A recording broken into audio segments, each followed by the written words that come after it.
జగనన్న ఎట్లు ఓడిపోయిండు, ఎందుకు ఓడిపోయిండు, ఎలాంటి కుట్రలు జరిగినాయో అందరికీ తెలుసు కదా.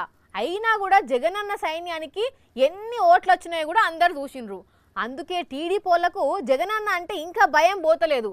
అందరు కలిసి వచ్చిన జగనన్నకు పడ్డ ఓట్లను చూసి ఇంకా ఇంకా కుట్రలకు తెరలేపాలని చూస్తున్నారు. మళ్ళీ అపారమైన ధనబలం ఉంది, కులబలం ఉంది. మళ్ళీ అపారమైన ధనబలం ఉంది, కులబలం ఉంది. విన్నరా, స్వయంగా టీడీపీ పార్టీలో సీనియర్ లీడర్ అని చెప్పుకునే అయ్యన్న పాత్రుడే అంటున్నాడు జగనన్నకు జనబలం అపారంగా ఉన్నది అని. దీన్ని బట్టి అర్థం చేసుకోవాలి, జగనన్న ఓడలేదు, జనం గుండెల్లో గెలిచిండు, ఇంకా టీడీపీ గుండెల్లో రైళ్లు పరిగెత్తిస్తున్నాడు అని. అంతే కదా మరి, ఎవరెన్ని కుట్రలు చేసినా ఎంతమంది కలిసి వచ్చినా జగనన్నకు సీట్లు తక్కువైనాయి కావచ్చు కానీ ఓట్లయితే 40% వచ్చినాయి. అంటే జగనన్నకు ఎంతమంది తోడున్నారు అనేది ఇక్కడనే అర్థమవుతున్నది. అందుకే దాన్ని ఓర్వలేకపోతున్నారు టీడీపీ వాళ్ళు.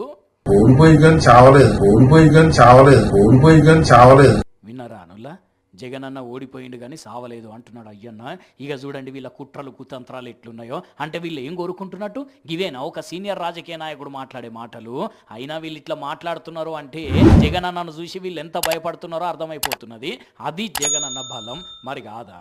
వీళ్ళు అధికారంలోకి వచ్చినా ఇంకా జగనన్న బలం తగ్గలేదు అని వీళ్ళే ఒప్పుకుంటున్నారు అంటే జగనన్న మళ్ళీ పుంజుకునేందుకు ఎన్నో రోజులు పట్టదనేది ఇక్కడనే తెలిసిపోతున్నది. ఉన్నట్లే జగనన్న కూడా ఇదే మాట చెప్పిండు కదా.